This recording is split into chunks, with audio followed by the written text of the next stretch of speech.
আমাদের এই কাজটাতেও না মানে রাহুল যা খাইয়েছে আমাদের আপনি মানে চিন্তা করতে পারবেন না মশাই। মানে কি শুনেছিলি আবার? থিয়েটারের সূত্রে আমি শুনেছিলাম আপনার সম্পর্কে। ভালো, ভালো শুনেছিলি তো? হ্যাঁ, ভালো ভালো জিনিস শুনেছি। তাই জন্যই ফ্রেন্ড রিকোয়েস্টটা পাঠিয়েছিলাম। খারাপ লোককে ফ্রেন্ড রিকোয়েস্টই পাঠাই না না। কে বলেছে?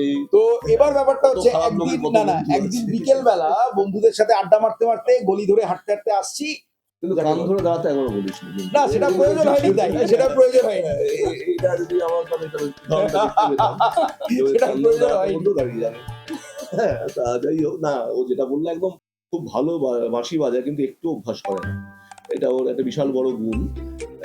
সেই গুণ হচ্ছে মানে যেহেতু আমাদের ক্ষমতা আছে তো তাই জন্য আমি ওটা নিয়ে যাতে ওটা আরো বেড়ে না যায়।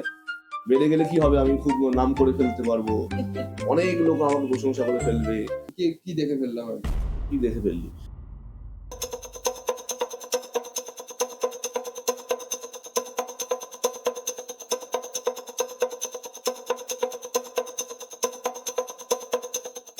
হ্যালো বন্ধুরা, আড্ডাবাজি উইথ সম্রাটের একটা স্পেশাল এপিসোড নিয়ে চলে এলাম। আমাদের বিডিকে প্রোডাকশন হাউসে নতুন একটা শর্ট ফিল্ম আসতে চলেছে।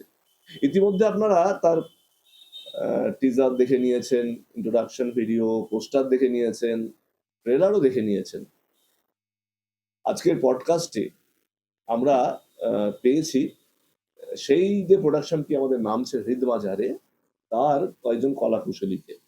এর মধ্যে প্রথম যার কথা বলবো যাকে একদম আমার পাশে বসে আছে রাহুল সরকার।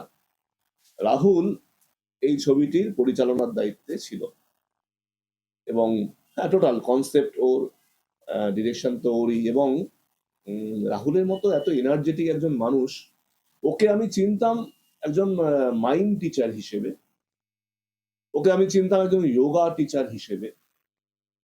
পরবর্তীকালে দেখলাম একজন খুব ভালো অভিনেতা। আমাদের এর আগে একটি শর্টসেও কাজ করলো, দুর্দান্ত অভিনয় করেছে। হয়তো আপনারা দেখে থাকবেন যারা আমাদের চ্যানেল ফলো করেন, শুভ নববর্ষ বলে। দুর্দান্ত অভিনয় করেছে রাহুল। আম, ও এর আগেও ওর অভিনয়ের বেশ কিছু হিস্ট্রি আছে, শুনেছি ওর থেকে। ও বললো স্যার আমাকে যদি আমি একটি ছবি ডিরেকশন দিতে চাই বিডিকে প্রোডাকশন হাউসের জন্য। একদম ওয়েলকাম, কোনো ব্যাপার নেই। দেখো বাবা বাজেট আমাদের খুব কম, তুমি কি এর মধ্যে করতে পারবে? হ্যাঁ পারবো, কোনো অসুবিধা নেই, ওটা নিয়ে ভাববেন না, আমি কাজটা করতে চাই। তা সেই মতো আমরা এই ছবিটার কিন্তু শুটিং করেছিলাম ডিসেম্বর মাসে, তাই তো? ডিসেম্বরে মানে 2025-এর ডিসেম্বরে আমাদের শুটিং হয়েছিল এই ছবিটির। কারণ আমাদের একজন আর্টিস্টের কোথাও চলে যাওয়ার ছিল খুব তাড়াতাড়ি। সেই তাড়াতে আমরা খুব তাড়াতাড়ি কাজটি করেছিলাম। যাই হোক, এতদিন বাদে এবার রিলিজের ডেট আসছে 26 তারিখ, জুন মাসের 26 তারিখ আমরা আমাদের চ্যানেলে এটি প্রকাশ করব। তো রাহুলকেই প্রথমে পরিচয় করাচ্ছি আপনাদের সঙ্গে। রাহুলের থেকে জানবো রাহুল তোর যে জার্নিটা মানে জার্নি মিনস অভিনয়ের যে জার্নি, ফার্স্টে তো অভিনয়, কারণ ডিরেকশন তুই এর আগে কোনোদিন দিয়েছিস কিনা আমি সেটা না, দিয়েছি। এর আগেও দিয়েছি। আমার এর আগে একটা শর্ট ফিল্ম ছিল।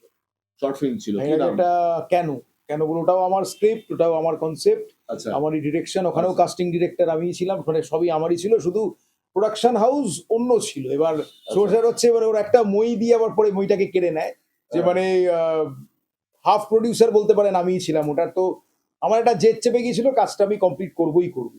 কিন্তু মানে আমি নিজের চেষ্টায় নিজের মোবাইলে পুরো শর্ট ফিল্মটাকে এডিট করি, নিজের একটা অ্যাপে এডিট করে। সেই ফলত মানে ব্যাপারটা কি হয়, কাজটা না ভালো হয়নি, মানে যেরকম চেয়েছিলাম সেরকমটা তো হয়নি, মানে একদম লোকের কাছে প্রেজেন্টেবল হয়নি। তাও আমার জেদ ছিল কাজটাকে কমপ্লিট করবো, করে আমার নিজের ইউটিউব চ্যানেলে আমি কাজটাকে রিলিজ করি। তো যারা আমার খুব ক্লোজ তারা দেখেছে, তাদের ভালো লেগেছে। খারাপ যে সবার লেগেছে তা নয়, তারা বলছে হ্যাঁ তো কনসেপ্টটা খুব ভালো, কিন্তু মেকিং এই যে প্রসেসটা এটা ভালো হয়নি। মানে সেটা আমি জানতাম এই কাজটা খারাপ হবে, কারণ আমি যেরকম সেরকম তো তার ধারে কাজ দিয়েও যায়নি। তো সেইটা একটা অতৃপ্তি ছিল। তো সেই জায়গা থেকে যখন আমি মানে নেটে আপনাদের এই বিডিকে প্রোডাকশন হাউসের ব্যাপারে জানতে পারলাম যে আপনারা শর্ট ফিল্মস বানান, আপনার কিছু পুরোনো শর্ট ফিল্মস আমি যখন দেখলাম, তখন হঠাৎ কি মত আমার মানে লকডাউনে বাড়িতে বসে বসে আমি এরকম নাটকের স্ক্রিপ্ট, তারপর শর্ট ফিল্মের স্ক্রিপ্ট এগুলো আমি লিখতাম বসে বসে, অবসর টাইমে বসে বসে। তো একটা ছোট্ট এরকম একটা স্ক্রিপ্ট ছিল, তাইলাম দেখি একবার স্যারকে বলে দেখি। স্যার আপনাকে যখন বললাম, আপনি তো এক কথা আপনি শুনতে চাইলেন, চলে আয়। তো আমার আগের কাজটা আপনি দেখতে চেয়েছিলেন, আপনি দেখলেন, দেখে আমাকে আবার ডেকে, আমি ভেবেছিলাম ওই কাজটা দেখার পর আপনি আর আমাকে বলবেন না যে আসার জন্য, তারপরেও আপনি ডাকলেন। তো সেই নিয়ে তো আমি গেলাম আপনার কাছে, গিয়ে আপনি বললেন, আমার স্ক্রিপ্ট শুনতে চাইলেন, স্ক্রিপ্ট শোনার পর আপনি অ্যাপ্রুভ করলেন। বললেন যে আমার এই ক্যারেক্টার, তার মধ্যে সেন্ট্রাল ক্যারেক্টার যে অদ্রিজা, ওটা কে করবে? তখন আমার হঠাৎ করে আমার মাথায় ক্লিক করলো যে ও আমার তুলিকাও আমার কাছে যোগব্যায়াম শেখে। তো হঠাৎ আমার ওর কথাটা মাথায় ক্লিক করলো, কারণ ও একবার আমায় বলেছিল আগে মডেলিং এর ২-১ টা কাজ করেছে। বললাম দেখি তোকে চেষ্টা করে ওকে একবার অ্যাপ্রোচ করে দেখি, ও যদি অদ্রিজার ক্যারেক্টারটা একবার করতে চায়। তো আমি ওকে ক্যাজুয়ালি এরকম জিজ্ঞেস করলাম যে, "এটা বানাচ্ছি, তুই কি কাজ করবি? এটা কিন্তু মানে টাকা পয়সা কিন্তু খুব বেশি মানে দেওয়া যাবে না। এটা এরকম একটা খুব স্মল বাজেট।" তো বললাম, "হ্যাঁ, করবো।" দেখলাম ও রাজি হয়ে গেল। তারপর ওকে নিয়ে এসে ওর ছবি ১ম এ আপনাকে দেখালাম। আপনি বললেন, "হ্যাঁ, এটার মুখশ্রীটা ভালো, একে নেওয়া যেতে পারে।" ওকে নিয়ে এলাম। দিনের পর দিন ওয়ার্কশপ করলো, এ করলো, ইভেন জ্বর নিয়েও ওয়ার্কশপ করলো। মানে আমাকে বলে অব্দি না, আমাকে ক্যাজুয়ালি বলেছিল, "রাহুল দা সামান্য একটু শরীর খারাপ লাগছে।" কিন্তু রিহার্সাল এ যখন গেছি, আমি ওর চোখ মুখ দেখে বুঝতে পারছি ওর প্রচন্ড কষ্ট হচ্ছে, ডায়ালগ বলতে পারছে না। তখন আমার বিবেকে লাগলো। আমি সেদিনকে মানে রিহার্সাল থামিয়ে দিলাম। তো যাই হোক, তো এরকম পেলাম সোমনাথ, তারপর শুভজিৎ, তারপর মিষ্টু, সায়ন, এদেরকে নিয়ে কাজ করে ভীষণ ভালো লাগলো আমার, মানে জিনিসটা। আর শুভজিৎকে ছাড়া তো মানে এই সিনেমাটা আমি কমপ্লিটই করতে পারতাম না। মানে he is the assistant director, he is the DOP, everything. মানে যখন যেখানে আমি ওকে ডেকেছি শুভজিৎ চলে এসছে। সকালবেলা পুরনো কলকাতার যে ক্লিপস নেবো, পুরনো কলকাতা ঘুরে বেড়াবো, শুভজিৎকে ভোরবেলা যে টাইম দিয়েছি ঠিক এক্সাক্ট সেই টাইমে শুভজিৎ এসে হাজির। যেখানে নিয়ে গেছি আমার সাথে পায়ে হেঁটে হেঁটে গেছে, যেখানে মানে খুব ধৈর্য ধরে শুট করেছে। আর আমার সাথে কাজ করতে গেলে খুব অসীম ধৈর্য লাগবে, কারণ আমি প্রচন্ড খুঁতখুঁতে লোক। তো যাই হোক, এই তরুণ তুর্কিদেরকে নিয়ে এইখানে কাজ করে, বিডিকেতে কাজ করে আমি ভীষণ আনন্দ, মানে যে অতৃপ্তিটা গতবার ছিল, এই অতৃপ্তিটা মানে 100% বলবো না, কারণ 100% শিল্পী হয় না, কখনোই হয় তৃপ্ত না, হতে পারে কখনো না, হয় না। কখনোই তৃপ্ত হতে পারে না। 80% মিটে গেছে, সেই অতৃপ্তিটা মিটে বাহ! গেছে। বাহ! Thank you. কথা বলতে মাঝে, মাঝে ক্যামেরার দিকে তাকাবি। ওরাও তো হ্যাঁ, তোকে দেখছে, ওরাও হ্যাঁ, তোকে দেখতে চায়। একটা কথা বলবো, ওর কথার সূত্র ধরে। ও বলল না ওর আগের কাজটায় ওই প্রায় হাফ প্রোডিউসার এর কাজ করেছিল। আমাদের এই কাজটাতেও না মানে রাহুল যা খাইয়েছে আমাদের, আপনি মানে চিন্তা করতে পারবেন না মশাই। মানে ওরম আমার যদি মা খাইয়েছে। মানে ওরকম যদি খাওয়া-দাওয়া চলে ইউনিটে, তাহলে তো মনে হয় না, এখানে না আমার একটা ব্যাপার সবসময় আছে যে বডিকে রিফিউল করাটা খুব জরুরি। এডিটিং যখন করতে গেছি শুভজিতের বাড়িতে, সেখানে আমার টিফিন করে দিয়ে পাঠিয়েছে। যেদিন শুক্রবারের কারণে হ্যাঁ। টিফিন করতে পারিনি, সেদিনকে আমরা সুইগিতে অর্ডার করে তারপর এই বিরিয়ানি খেয়ে আমরা খেয়েছি। মানে চলছে। খাওয়া দাওয়াটা ভালো হতে হবে আমার। আমার হচ্ছে চুটিয়ে ব্যায়াম করো, চুটিয়ে খাও। মানে তো অবশ্যই মায়ের হাতের রান্না। হ্যাঁ। এটা হচ্ছে আমার প্রিন্সিপাল। না, বিরিয়ানিটা দোকানের ছিল। এটা উপায় নেই। কিছু করার নেই। তো এবার মানে রাহুলের সাথে কাজ করে আমরাও খুব মজা পেয়েছি আরকি, বলা যেতে পারে। মানে সবচেয়ে বেশি এটা আমার মানে একটু আগে বলছিল, আমার সাথে কথা হচ্ছিল যে ওর এনার্জি, মানে এতটা এনার্জি খুব ইন্সপায়ার করে আরকি। মানে ঠিক আছে, চলো যা হওয়ার দেখা যাবে। ভালো কাজটা করে না, দেখানোর আমার চেষ্টা হচ্ছে না, করি আমার আরকি। হ্যাঁ। ব্যাপারটা স্যার এটাই হচ্ছে যে মানে যেটা করব আমি একদম মানে আনন্দ সহকারে করব, একদম নিজের যা আছে সব। ভালো হবে কি খারাপ হবে আমি জানি না। আর সবথেকে বড় কথা, ভালো যে আমি বলছি, ভালোর কিন্তু কোনো শেষ নেই। আরো ভালো, আরো ভালো, আরো। হুম। সুতরাং যেটুকু কাজ করব আমি সুন্দর, অবশ্যই সেটাকে এনজয় করতে হবে।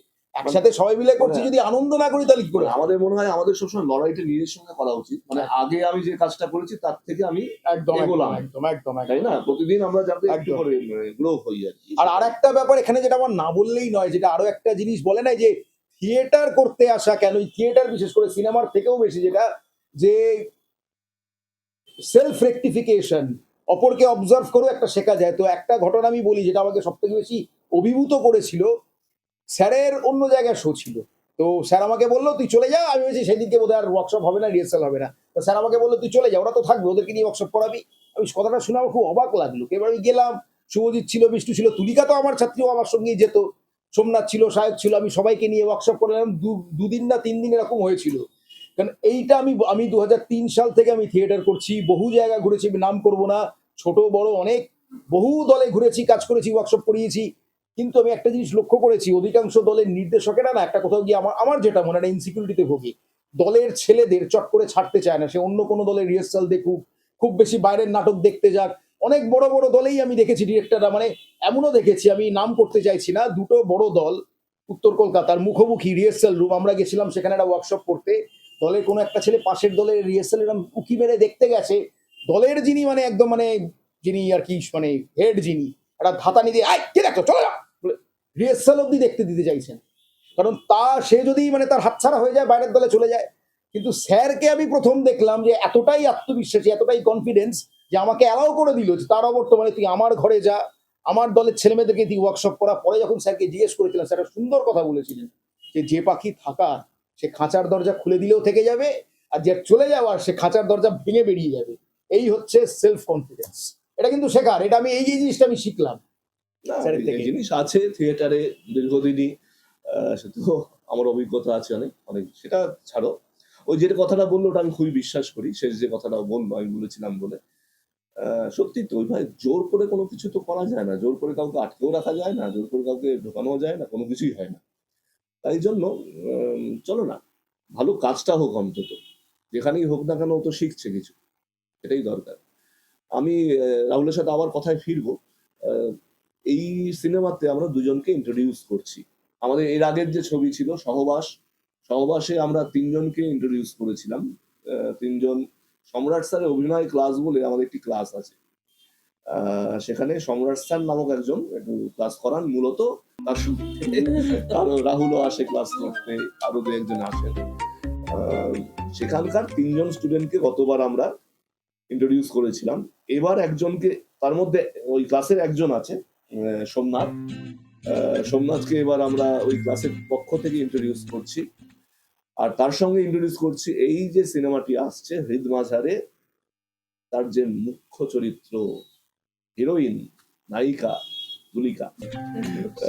তুলিকা অবশ্যই ক্লাসের স্টুডেন্ট নয়, তুলিকা একান্তভাবেই রাহুলের নিজের স্টুডেন্ট।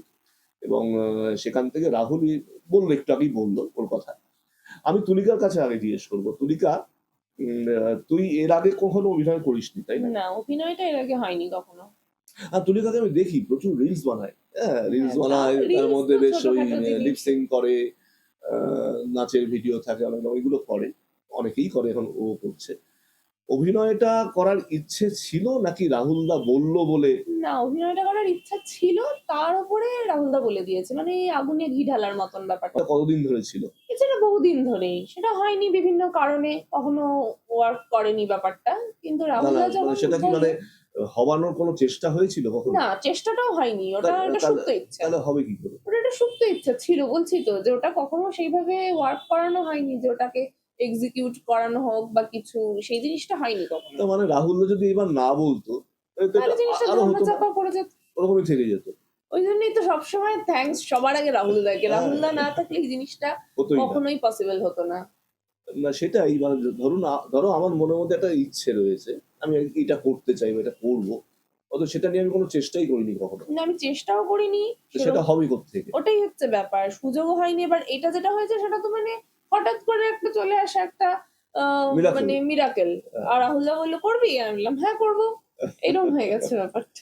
তো অভিনয়ের কোনো অভিজ্ঞতা নেই, কোনো রকম অভিনয়ের শিক্ষা নেই এর আগে আর কি, হ্যাঁ। এটা করার আগে একদম আনকোড়া একজন আর্টিস্ট এবার আমাদের এখানে ইন্ট্রোডিউস হচ্ছে, এবং সেটার পুরোপুরি কৃতিত্ব রাহুলের। ওকে তৈরি করে নেওয়া, ওর পেছনে খাটা প্রচন্ড ভাবে, হ্যাঁ ও সাপোর্ট না, রাহুল এই সুযোগটা পেত না যদি সম্রাট স্যার এই প্ল্যাটফর্মটা করে দিতেন। এটা একটা ঘটনা সেইটা তো আছে। সবকিছু আর সম্রাট স্যারের একটা ব্যাপার দেখেছি, জানি না আমার সব অন্যায় আবদার উনি মানে মেনে নেয় কেন আমি জানি না, যেটা হয়তো হয়তো গত জন্মের কিছু একটা সম্পর্ক হবে। না না, এই প্রসঙ্গে আমি একটা কথা বলি, এটা খুব অদ্ভুত করে আমি সেদিনকে ভাবছিলাম যে মানে আমরা বন্ধুরা মিলে মানে মাঝে মাঝে আমরা বেরোই এই মানে বরানগরের কুটিঘাট গঙ্গার ঘাট, আমরা হেঁটে হেঁটে বেড়াই। তো স্যার ফেসবুকে অনেকদিন ধরেই আমার সাথে বন্ধু ছিল, আমি ফ্রেন্ড রিকোয়েস্ট পাঠিয়েছিলাম স্যারকে, স্যারের সম্পর্কে তো অনেক কিছু শুনেছিলাম, মানে বরানগর চত্বরে যারাই থিয়েটারটা করে সম্রাট চ্যানেলকে এক ডাকে চেনে। কি কি শুনেছিলি আবার? থিয়েটারের সূত্রে আমি শুনেছিলাম আপনার সম্পর্কে। ভালো ভালো শুনেছিলি তো? হ্যাঁ, ভালো ভালো জিনিস শুনেছি, তাই জন্যই ফ্রেন্ড রিকোয়েস্টটা পাঠিয়েছিলাম, খারাপ লোককে ফ্রেন্ড রিকোয়েস্ট পাঠাই না না। কে বলেছে? তো এবার ব্যাপারটা হচ্ছে কত খারাপ লোকের একদিন, কত না না, বন্ধু একদিন আছে। বিকেল বেলা বন্ধুদের সাথে আড্ডা মারতে মারতে গলি ধরে হাঁটতে হাঁটতে আসছি, হঠাৎ ওই হিতকারী সবার সামনে দিয়েই পাস করছি। হুম। আমরা এরকম মানে গলি ফলি সব ইনভেন্ট মানে আবিষ্কার করে বেড়াই বিকেল বেলা বন্ধুরা আড্ডার চলে ঘুরতে ঘুরতে। বরানগরে তো প্রচুর পুরনো মন্দির শক্তিপীঠ আছে যেগুলো এখনো অধিকাংশ মানুষ জানে না। আচ্ছা। আমরা এগুলো ঘুরতে যদি যাই সমস্ত মন্দির দর্শন করে, তো ওরম হিতকারী সবার সামনে দিয়ে এরকম পাস করছি, হঠাৎ এরকম সম্রাট স্যারেরই মানে গলার আওয়াজ শুনতে পাই। আমার মনে হলো যে এখানে বোধহয় কোথাও নাটকে, আর সেই সময় আমি থিয়েটার থেকে পুরো ডিটাচ হয়ে গেছি, একদম ডিটাচ থিয়েটার থেকে। এবার ফেরার জন্য আকুপাকু করছি, এটা আমি 2023 সালের কথা বলছি। এবার হঠাৎ করে হিতকারী সবার মনে হলো ভেতর থেকে আসছে, মানে গিয়ে মানে মুখি মারলাম দরজা দিয়ে, দেখি সম্রাট স্যান্ডাল স্যার রিহার্সাল করছেন। আরে এই লোকটা তো মানে হ্যাঁ সম্রাট স্যান্ডাল স্যার, এ তো ফেসবুকে ইয়ে। আমি আর ডাকলাম না, যেহেতু নাটকের রিহার্সাল, আমার খুব ইচ্ছা করছিল দরজা খুলে ঢুকে যাই রিহার্সাল, কারণ সেই সময় এই ফাঁকা রিহার্সাল মানে একটা সময় বিকেল বেলা মানেই ছিল রিহার্সাল রুম, ভাড়ে করে চা, লেরো বিস্কুট, এটাই ছিল মানে বিকেল বেলা সন্ধ্যেবেলা মানেই ছিল তাই। তো বহুদিন বাদে একটা রিহার্সাল রুমের দরজার সামনে দাঁড়িয়ে শুধু ঢুকতে পারছি না। ওই দেখা এবার তখনও কিন্তু আমি জানি না যে এই জায়গাতেই আমাকে আবার আসতে হবে ওয়ার্কশপ করাতে কাজ করতে। তো তারপরেই আবার যাই হোক। না, তারও আগে একদিন দেখা হয়েছে, ও ভুলে গেছে হয়তো। না, ওটা ওই ঘটনার পর দেখা হয়েছিল আপনার ওই সাথে। তৃপ্তি ওটা হ্যাঁ। মহলের সামনে। হ্যাঁ, ওটা ওই রবীন্দ্র- ইনসিডেন্টের পর। হ্যাঁ, আচ্ছা আচ্ছা, রবীন্দ্র ভবনের উল্টো দিকে হ্যাঁ, একটি হ্যাঁ। মিষ্টির দোকান আছে, ওখানে আমি বোধহয় মিষ্টি খাচ্ছিলাম, কিছু দাঁড়িয়েছিলাম আর কি। হঠাৎ একজন কে এসে টপ করে প্রণাম করলো, বললো স্যার আমি রাহুল অমুক। ও আচ্ছা আচ্ছা, আলাপ হলো আর কি, মানে সরাসরি আলাপ হলো।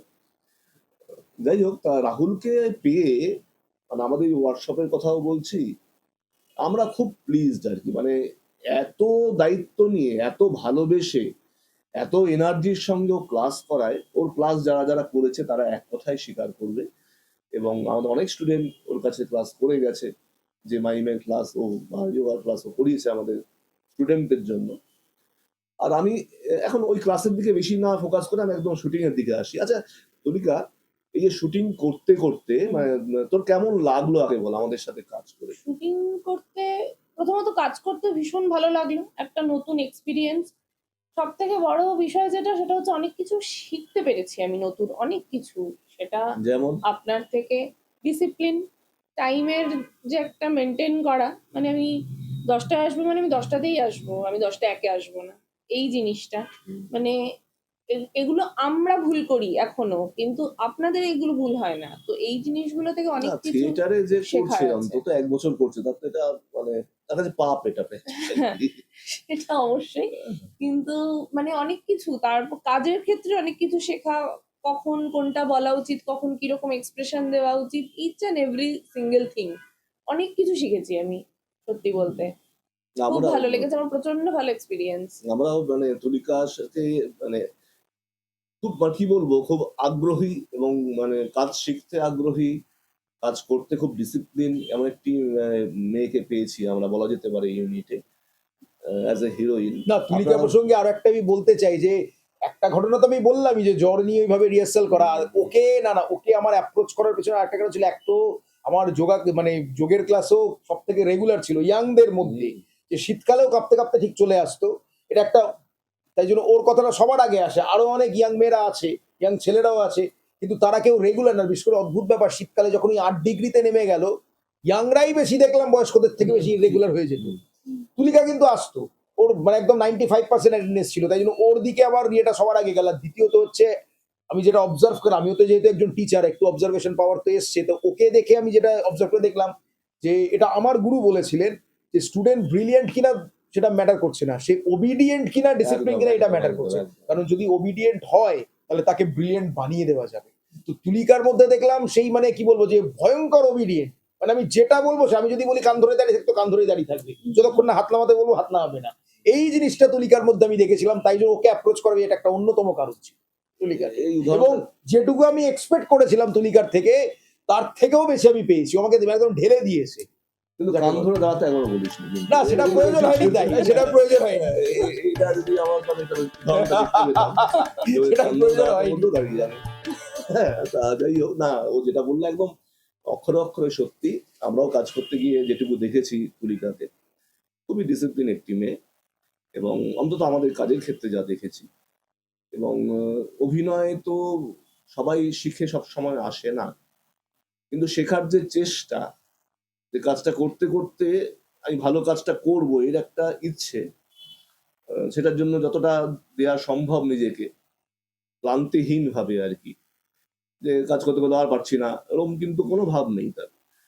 সেটা খুব ভালো সাইন। আমি ওকে বলেও ছিলাম যে তুই এর পরে কিন্তু এটাকে নষ্ট করিস না। মানে শুটিং এর পর আমি বলেছিলাম তোকে, তাই না, যে এটা নষ্ট না করে তুই যেখানেই যাস না কেন। ওর স্বামী চাকরি সূত্রে অন্য জায়গায় আছেন, যেখানেই যাস না কেন, থিয়েটার দল তো সব জায়গাতেই রয়েছে। কোনো একটা থিয়েটার দলের সাথে হলো যুক্ত হয়ে থাকা, তাতে কি হবে, ওই ঘষা মাজাটা চলবে, নিজেকে একটু বাড়ি নিয়ে যাওয়া একদমই তাই। চলবে। আচ্ছা তুলিকা, তুই মানে এমনি অভিনয় তো ঢুকলি, এছাড়া তুই গান, নাচটা জানিস তাই না? নাচটা জানি, গানটাও জানি কম বেশি। আচ্ছা, নাচ কি কি নাচ শিখেছিস বা করিস?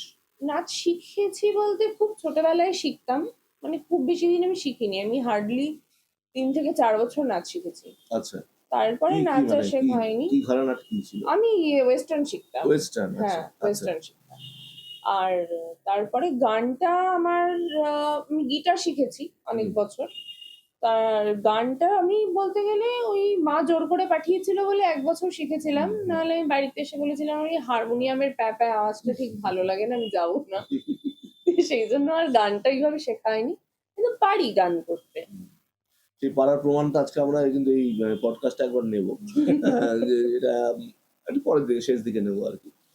তো গান, নাচ, গিটার, অভিনয়, মাল্টি ট্যালেন্ট। হ্যাঁ অনেকগুলো কিন্তু স্তর আমরা খুঁজে পাচ্ছি আর কি তুলিকার মধ্যে। এবং তার সঙ্গে সঙ্গে একজন ডিসিপ্লিন, একজন মানে ওবিডিয়েন্ট স্টুডেন্ট, অনেকগুলো গুণ তুলিকার মধ্যে রয়েছে। আশা করি তুলিকা ভবিষ্যতেও এই কাজটা আপনারা দেখবেন, কেমন লাগে অবশ্যই তো ফিডব্যাক দেবেন আমাদের। পরবর্তীতেও তুলিকা আরো কাজ করবে নিশ্চয়ই আমাদের সাথে বা বাইরে অন্যান্য প্রোডাকশনের সাথে, এটা তো আমরা আশা করবোই। কারণ খুব কোয়ালিটি সম্পন্ন অনেককে পাওয়া যায়, কিন্তু ওবিডিয়েন্ট, যে কথাটা খুব বললো, খুব দামি কথা, যে কেউ যদি সত্যি ওবিডিয়েন্ট হয় 100%, তাকে কিন্তু গুণী করে তোলা সম্ভব, তাকে এগিয়ে দেওয়া সম্ভব। এটা আমি খুব সম্ভবত শম্ভু মিত্র অথবা অশোক মুখার্জির কোনো লেখায় পড়েছি, যে একটি নাট্য দলে একজন খুব ভালো অভিনেতা অথচ ইনডিসিপ্লিন, সে গুরুত্বপূর্ণ নাকি না সে ভালো অভিনয় পারে না সে তেমন, কিন্তু প্রচন্ড অবিডিয়েন্ট, খুব ডিসিপ্লিন, কে সম্পদ হয়ে উঠতে পারে? ওই সেকেন্ড জন কিন্তু, যে প্রচন্ড ডিসিপ্লিন, অত ভালো অভিনয় সে পারে না, কিন্তু সে কিন্তু আস্তে আস্তে এগোবে, একটা জায়গায় পৌঁছবে। আর যে খুব ভালো একজন অভিনেতা কিন্তু তার মধ্যে ডিসিপ্লিনের কিচ্ছু নেই, সে কোনো কিছু মানছে না, তাকে দিলে কিন্তু সংগঠনটারও ক্ষতি, তাকে সুযোগ দিলে পরে বা রেখে দিলে পরে, আর তারও আর আপলিমেন্টে কোনো জায়গা তৈরি হয় না। এটা খুব ভালো পয়েন্ট একটা রাহুলও বললো। আরেকজনকে ইন্ট্রোডিউস করছি বললাম, এই যেখানে বসে আছে চুপ করে, ও বেশিরভাগ সময় চুপ করেই থাকে, সোমনাথ। সোমনাথ আমাদের ওই সম্রাট স্যারের অভিনয় ক্লাসের এই লাস্ট যে ব্যাচটা চলছে তার ছাত্র। হয়তো অতটা আগে ওকে আমিও সুযোগ দিতাম না, কিন্তু রাহুল কিন্তু ওকে সুযোগ দিয়ে দিয়েছে। রাহুল বলছে না, না, ছেলেটাকে আমার ভালো লেগে, যে এই মাত্র যেটা বললাম, ইজ ডিসিপ্লিন, ইজ ওবিডিয়েন্ট। আর আমার সামা মনে হচ্ছে সেটার মধ্যে কেন যেদিনকে আপনি মানে স্যার যেদিনকে ছিলেন না, যে দুদিন আমি ওকে দিয়ে স্যারের ক্যারেক্টারটাকে প্রক্সি দিয়েছি, খুব সুন্দর অভিনয় করেছে ছেলেটা, এবং ওর মধ্যে সেটা আমি দেখেছিলাম। এটা এবং বলিস নি কেন আমাকে? একদিন বকাও খেয়েছে আমার কাছে, একদিন বকাও খেয়েছিল, একটু ক্লাসে অন্যমনস্ক হয়েছিল বলে ও চুপ করে মাথা নিচু করে সেই বকাটাও মেনে নিয়েছিল। তো সেই কারণে আমি দেখি তো যে আমি প্রক্সিটা খুব সুন্দর দিয়েছিল। এইটা আগে বলিস নি তুই আমাকে, এবং যেটুকু কাজ করেছে একটু দিয়ে দিতে পারি। আমি প্র্যাকটিক্যাল দলে অভিনয় করতেই চাই না এখন, বাইরের দলে কাজ করি তো, দলে ডিরেকশন দিয়ে ঠিক আছে, অভিনয়টা করার ইচ্ছে হয় না, মানে অনেকখানি চাপ পড়ে যায় তো। তো এই খবরটা জানালে আমার ভালো লাগলো, পরবর্তীকালে দেখছি।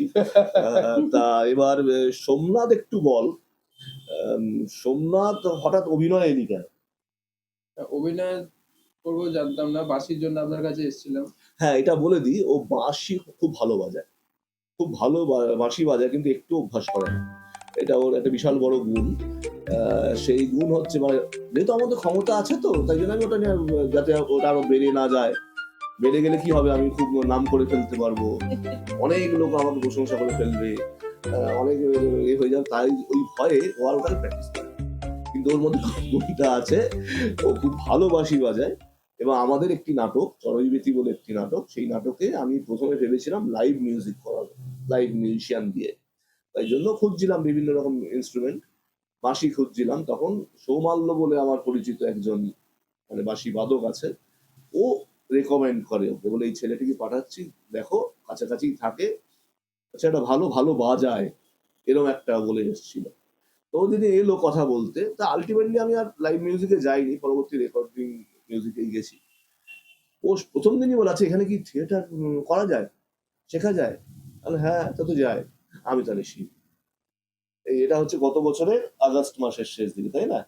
মাঝামাঝি বা শেষ দিকে ও ঢুকে গেল। তারপর আমাদের ক্লাস যখন আবার ব্যাচ শুরু হলো, ও সেই ব্যাচে ঢুকে গেল। ওই সময়ই রাহুলের এই ছবিটা একটা প্রস্তাব এলো, কাজটা হলো, রাহুল ওকে চয়েস করলো ওই চরিত্রটার জন্য।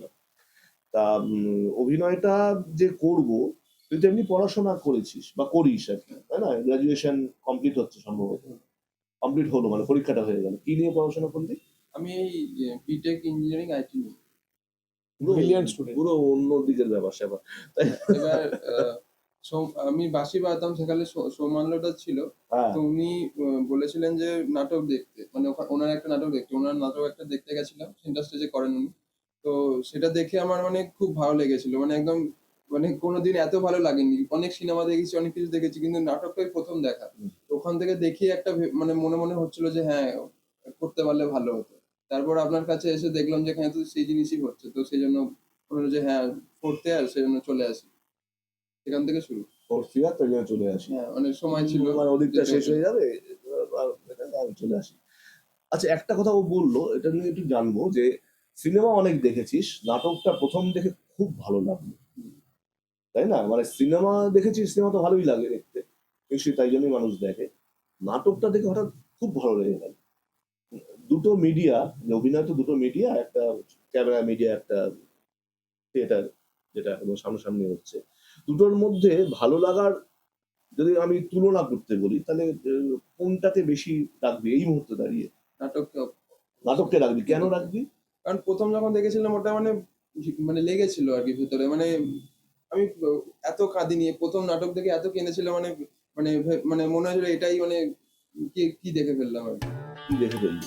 নাটকই দেখলি, কিন্তু ব্যাপারটা হচ্ছে যে ওই কিন্তু লাইভ আর্ট তো একদম সামনে ঘটছে যেটা, সিনেমাটা তো আমরা জানি ওটা তো একটা একটা শট নিতে গিয়ে প্রচুর এনজি হয়, হ্যাঁ, বারবার শট নেওয়া হয়, তারপর যেগুলো তাও প্রবলেম থেকে যায় সেখানে এডিটার আছে, ভিএফএক্স শিল্পী আছে, বিভিন্নভাবে সেগুলোকে ম্যানেজ করে আলটিমেট যে রেজাল্টটা আমরা আমাদের সামনে, মানুষের সামনে সেটা প্রকাশ হয়। কিন্তু নাটকে সেই সুযোগটা নেই।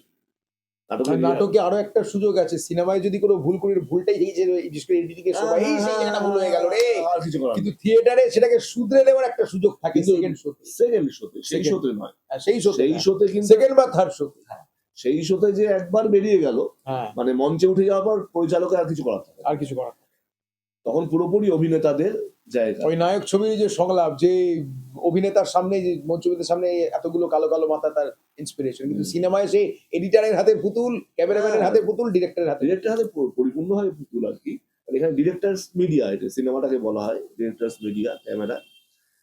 সেখানে তুমি কতটা হাত নাড়বে, কতটা তাকাবে, কতটা ঘুরবে, কতটা না, হাঁটবে, এটা আমি পুরোটা এগ্রি করতে পারবো না স্যার, কারণ বিশেষ করে এডিটিং করতে গিয়ে আমি এবং শুভজিতের সাথে এডিটিং এ যখন বসেছিলাম, এডিটিং করতে গিয়ে এটা আমার আরেকটা নতুন মানে অভিজ্ঞতা হলো। এটা এডিটিংটাও তো এটা আমার প্রথমবার করা, কারণ আগেরটা তো আমি নিজের মোবাইলে নিজের মতো করে করেছি, ওটা একরকম, কিন্তু এখানে এডিটরের সাথে বসে এডিটিং করা। আরো একটা আমি জিনিস দেখলাম যে আমি অভিনেতাকে বলতে পারি যে তুমি এই জায়গাটা কাঁদো, এই জায়গাটা হাসো, বা এই জায়গাটা, কিন্তু সেই যে সে কাঁদছে, সে যে চোখের মধ্যে দিয়ে তার অভিব্যক্তিটা প্রকাশ করছে, এটা তো ডিরেক্টর করিয়ে দিতে পারবে না, এটা কিন্তু সে নিজে করছে। এই যে ম্যাজিকটা সৃষ্টি করা, এটা কিন্তু অভিনেতা। হ্যাঁ, অভিনেতা সে যে যত নিজেকে আপগ্রেড করবে, আমি অভিনেতাকে বলে দিলাম এইটুকু তোমার স্পেস, এর বাইরে তুমি হাত তুলতে পারবে না, কিন্তু এইটুকুর মধ্যে হাত তুলে নিজের বক্তব্যটাকে পেশ করা, নিজের চরিত্রটাকে প্রতিষ্ঠিত করা, ওই যে ক্ষমতাটা, ওই যে ক্যারিশমা, এটাও কিন্তু অভিনেতা, এটা ট্রেন্ড অভিনেতা। অ্যাক্টরই পারবে, এটা সবাই না না, পারবে। ট্রেন্ড একটা পারবে, কিন্তু তুই দেখ, তুই যদি দেখিস যে আমি যেটা চাইছি ও সেটা করতে পারলো না, হুম। তুই তো সবটাকে বাদ দিয়ে দিতে পারিস। হ্যাঁ, সেটা করা যেতে পারে। যে না, এই আমার ডিমান্ড, যেটা হ্যাঁ। চেয়েছি ও করতে পারেনি। সেটা নাটকের ক্ষেত্রেও করা যেতে পারে, একটা শোতে আমার এই অভিনেতা করতে পারি, ওকে চেঞ্জ করে অন্য কাউকে নিয়ে সেটা এলাম, নেওয়া যেতে পারে, সেটাও করা সেটা যেতে পারে। পরের শোতে, কিন্তু হ্যাঁ। সিনেমাতে একবার বেরিয়ে গেলে আর কিছু করার আর নেই। কিছু করা, যেটা বেরিয়ে গেল মানে বেরিয়ে গেল, লাইফ লং। একটা তো তাই না? পার্থক্য থাকবেই দুটো হ্যাঁ। আলাদা মিডিয়ামে।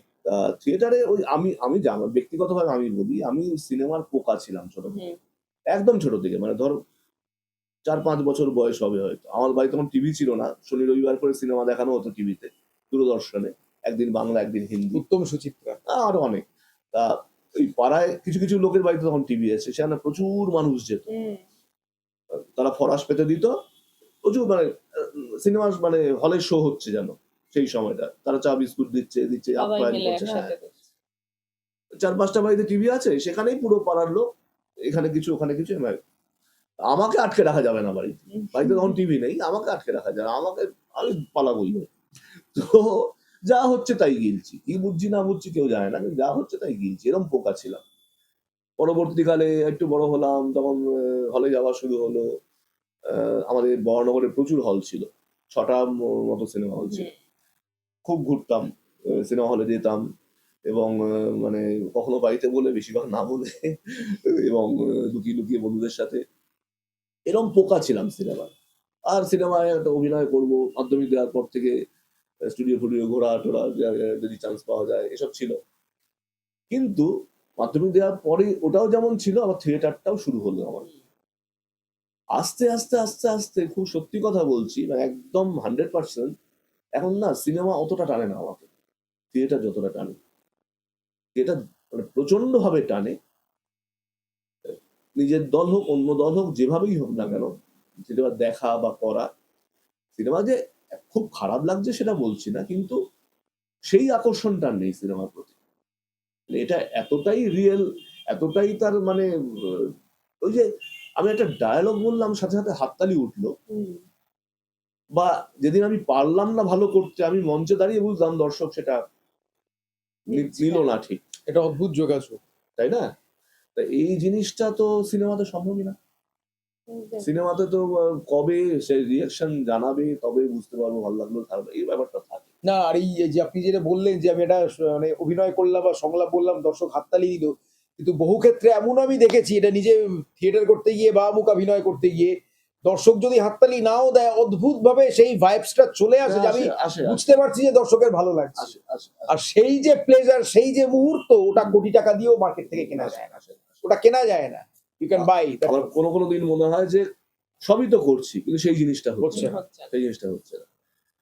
এটা খানিকটা শিল্পীর অতৃপ্তি থেকেও আসে। অতৃপ্তি থেকে আসে না, এটা হয়ও, কারণ ওই বলে না থিয়েটার রোজ একবার জন্মায়, আবার হ্যাঁ। সেদিনই মারা যায়, সেদিনই মারা যায়। আবার পরের দিন নতুন ভাবে জন্মায়। নতুন ভাবে সেটাই।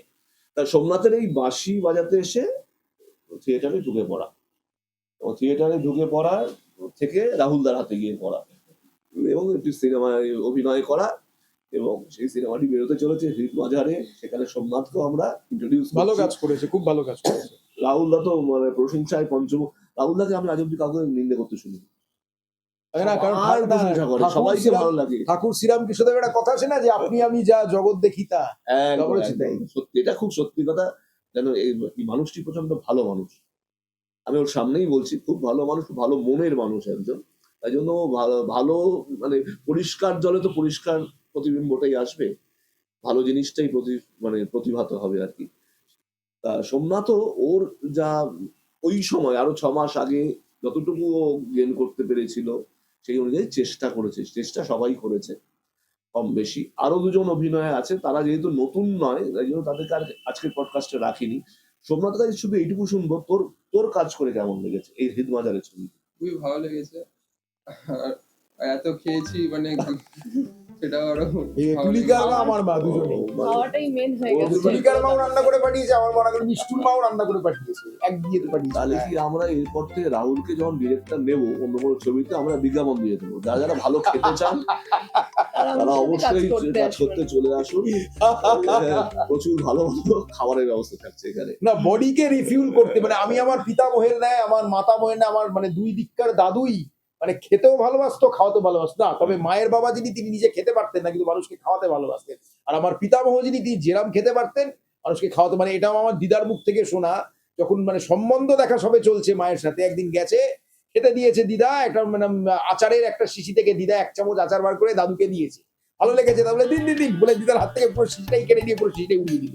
মানে আমার পিতামহ এরকম টাইপের একজন মানুষ ছিলেন। এবং দাদুর মুখ থেকে শোনা যে তার যিনি দাদু ছিলেন, মানে আমার দাদুর দাদু, তার থেকেই খাওয়ার ব্যাপারটা শুরু হয়েছে। মানে অসম্ভব খাবি মানুষ ছিলেন, সেখান থেকে আর কি আমি এসেছি। না, আগেকার দিনে মানুষগুলো এরকম ছিলেন কিন্তু, তাই না? এখন যেমন প্রচন্ড ব্যক্তি ফিট কেন্দ্রিকতা। থাকার একটা ব্যাপার চলে এসেছে, সেজন্য কম খাবো। না, ফিটনেস ইন্ডাস্ট্রিতে তো আমিও আছি, কিন্তু আমার হচ্ছে যে খাও, খেয়ে সেটাকে বার করবো। মানে আজকে আমি খাচ্ছি, রোজ আমি 5 কিলোমিটার দৌড়াবো, 10 কিলোমিটার দৌড়াই হ্যাঁ, এটাকে বার ওইটা তো করবো। সবাই করে না, হ্যাঁ, এবার সেটা- সেজন্য খাওয়াটা কমিয়ে দিয়েছে সবাই। হ্যাঁ, না না, খাওয়া কমিয়ে দিয়েছে, ওই খাওয়ানোটাও যে কমিয়ে দিয়েছে। হ্যাঁ, একদম। মানে এটা- এখন তো আত্মকেন্দ্রিকতার যুগ তো, মানে হ্যাঁ, আগেকার দিনে কি হতো যে কোনো আত্মীয়ের বাড়িতে যখন তখন যে কেউ চলে যেত, হ্যাঁ, কোনো ফোন নেই, কোনো জানানো নেই, কোনো কিছু নেই, বন্ধুদের বাড়িতে যখন তখন চলে যাওয়া। হ্যাঁ। এখন আগে থেকে অ্যাপো করে যেতে হবে, নালে বিরক্ত হবে। না, তবে এটাও একটা ঘটনা স্যার, যে আমাদের মানে লাইফ অনেক টাফও হয়ে গেছে, এটাও মানতে হবে। অনেক মানে কারণ একটা মানে আমাদের দাদুদের চাকরি জোগাড় করতে যতটা না মানে হুজ্জতি পোহাতে হয়েছে, আমাদের সেই তুলনায় মানে অনেক চাকরি নেই বলতে গেলে না, কোথাও সেটা গিয়ে। তো হবে, কারণ তোমার মানে আমাদের দাদুদের সময়, ইভেন আমাদের বাবাদের সময়ও সরকারি চাকরি পাওয়াটা যতটা কঠিন ছিল, আমাদের জেনারেশন তো মানে প্রচন্ড টাফেস্ট। আমি তো 10 বছর চেষ্টা করলাম, হলো না। মানে রাহুল আমাদের কিন্তু কাজ করে। রাহুল আমাদের রহরা রামকৃষ্ণ মিশনে মানে যোগা টিচার হিসেবে তুই রয়েছিস, তাই তো? সেটা কত বছর হলো?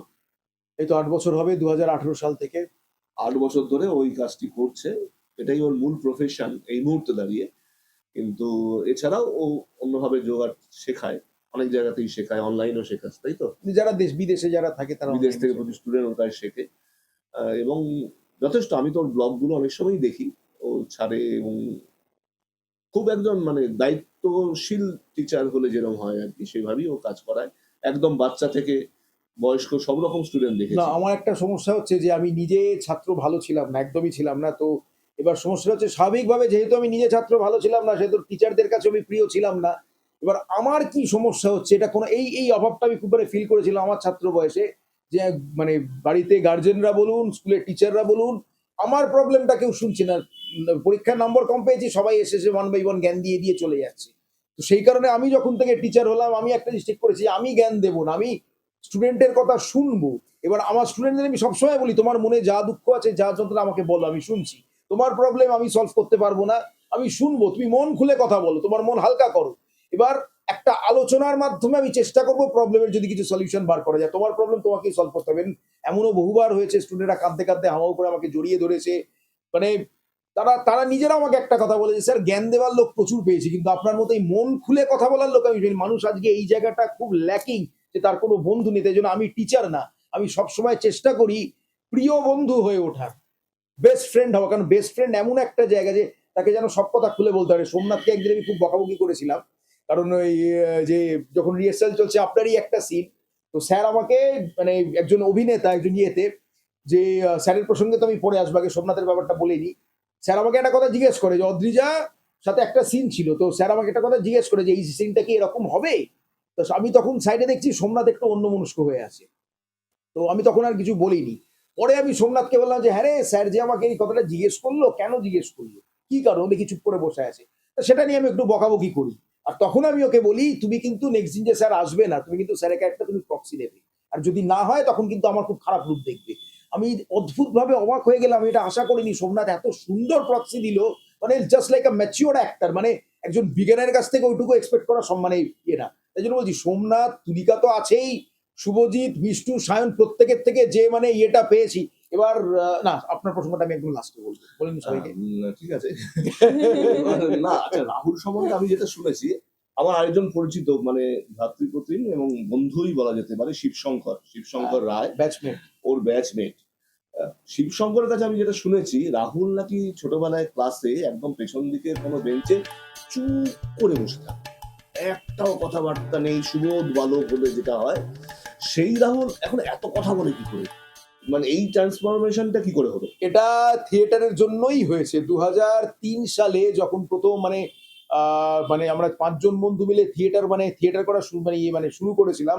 আমার থিয়েটার করতে আসার একটাই উদ্দেশ্য ছিল, কারণ আমার যত ভাই বোন ছিল, কাজিনসরা ছিল, প্রত্যেকের কিছু না কিছু গুণ ছিল। কেউ ছবি আঁকে ভালো, ম্যাক্সিমাম পড়াশোনায় ভালো, অঙ্কে 100 পায়, কিছু র্যাঙ্ক করে। আমার কিছুই নেই। আমার বেলা সবাই বলতো বাবান শুধু, মানে আমার ডাকনাম বাবান, বাবান শুধু ভালো ছিল, ব্যাস এইটুকুই। তো আমি আমার একটা আলাদা পরিচিতি তৈরি করার জন্য এই থিয়েটারটা করতে এসেছিলাম, এবং আমার শুরুটাই হয়েছিল পথনাটকের মাধ্যমে। এবং পথনাটকটা যখন করেছিলাম, যে ওই ওঝা, জলপোড়া, তেলপোড়া, এই যাবতীয় সুপারস্টিশনস এর এগেইনস্টে গিয়ে বন্ধুরা মিলে গ্রামে গঞ্জে মফস্বলে গিয়ে অশোকনগরের মাঠপাড়া এলাকায় প্রথম আমরা এই পথনাটকটা করি। আমি সেখানে মেন লিড ক্যারেক্টারটা করেছিলাম, সেন্ট্রাল ক্যারেক্টার, এবং শতাধিক গ্রামবাসীর সামনে দাঁড়িয়ে স্টেজে উঠে একদম বলেছিলাম। তো সেই থেকেই থিয়েটারটা করতে করতে আজকে এই আমি কথা বলতে পারছি। কলেজে আমাকে অ্যাট এ টাইম 170 জন স্টুডেন্টের ক্লাস নিতে, মানে 4খানা ডিপার্টমেন্টকে একসাথে, একটা মাইক থাকে আমার, কখনো কোনো মাইকও খারাপ হয়ে যায়, খালি গলায় আমাকে ক্লাস নিতে হয়। তো এটা আজকে সম্ভব হতে পেরেছে শুধু এই থিয়েটারের কারণে। তার মানে শুধু থিয়েটার মানে শুধু অভিনয় নয়, আরো অনেক রকম ভাবে অনেক নিজেকে অনেক রকম ভাবে। গ্রো করা যায় আর কি। আর আরো একটা ব্যাপার, যেটা থিয়েটারে যে মানে থিয়েটার আমার সব থেকে প্রিয় একটা কারণ, এই যে প্রত্যেক দিনই যে মানে স্টুডেন্টদের সাথে ইন্টারাক্ট করা। তুলিকা তার আগে পর্যন্ত আমার নর্মাল একজন ছাত্রী ছিল, কিন্তু এরকম কন্যা সম বলতে গেলে, মানে আমার থেকে অনেকটাই ছোট, কন্যা সম। তো এই যে একসাথে ওকে নিয়ে যেত, হ্যাঁ আমার থেকে প্রায় 14-15 বছরের ছোট। তাই? হ্যাঁ 14-15 ওর তো নাই, যাই হোক। তো এবার যখন ফিরতাম যেতাম, আমি আমার অনেক মানে কি বলবো যে অনেক দুঃখের কথা, এই কথা তুলিকার সাথে সে বেরিয়ে তখন একটু চা খেলাম বা এ করলাম, ওকে তখন আমি বলতাম, কখনো কখনো কেঁদেও ফেলেছি। মানে ওর সাথে যে আমার একটা বোন, এই যে দাদা বোনের এই যে সম্পর্কটা আরো যে নিবিড় হলো, শুভজিতের সাথে, তারপর মিষ্টুর সাথে, সোমনাথ এদের সাথে। এরা মিষ্টু আর সোমনাথ কথাটা কম বলে, কিন্তু শুভজিতের সাথে এই যে এডিটিং করতে প্রত্যেকদিন ওর বাড়িতে যেতাম, ছেলেটা একটা ছোট্ট ঘরের মধ্যে এত স্ট্রাগল করছে, লড়াই করছে, এ করছে। আমি বাড়িতে এসে আমার মাকে বলতাম, মা ওর জন্য টিফিন রান্না করে দিত। যেদিন মানে এই শুক্রবার মঙ্গলবারের কারণে রান্না করে দিতে পারতো না, মা সেদিনকে আলাদাভাবে আমায় টাকা দিয়ে দিত যে ওকে বিরিয়ানি খাওয়াস। নিজে থাকতে মা টাকা, আমি মানে আমার কাছে থাকলেও মা দিয়ে দিত এটা। যে এই যে ও এই যে এইগুলো দেখায়, ছেলে মেয়েগুলোকে দেখায়, এদের সাথে আরো নিবিড় হওয়া, এটা কিন্তু এই যে শিল্প মাধ্যম, থিয়েটার, সিনেমা, এগুলো কিন্তু এগুলো দেয় আরো মানে ঘনিষ্ঠ। মানে তুলিকার মধ্যে একটা এত ভালো বোন পেলাম একটা, এবারও মানে ভারতবর্ষের যে প্রান্তেই যাক, চলে যাবে খুব শীঘ্রই, যে প্রান্তেই যাক আমি জানি সম্পর্কটা সারা জীবন থেকে যাবে। চলে যাওয়ার ব্যাপারটা আমি 6 মাস ধরে শুনছি, কিন্তু কিন্তু আছে আমাদের মধ্যে আছে। তুমি কেন যাবে ওটা যেন না আসে। আমার মনে তুমি তো আশা করি যাবে না, এখানেই থাকবে, কারণ ও তো অভিনয় করবে, আরো কেন করবে না? সোমনাথ তো অভিনয় করবি তো। ভালো প্রডিউসার যেদিন পাবো ওদের আমি ফ্লাইট ভাড়া দিয়ে ডাকবো বলেই। বাহ। তো বলছি যে সোমনাথ তো অভিনয় করবি নাকি, হ্যাঁ। নাকি ছেড়ে এবার চাকরি বাকরির দিকে যাবি? কারণ পড়াশোনা তো শেষ হলো। অভিনয়ের সঙ্গে যুক্ত থাকবে। অভিনয়ের সঙ্গে যুক্ত সেটা কি শখে নাকি প্রফেশনালি করার জন্য?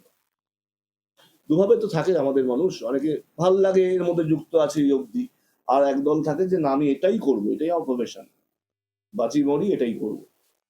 তোর কোনটা কোনটা চাইছিস তুই করতে?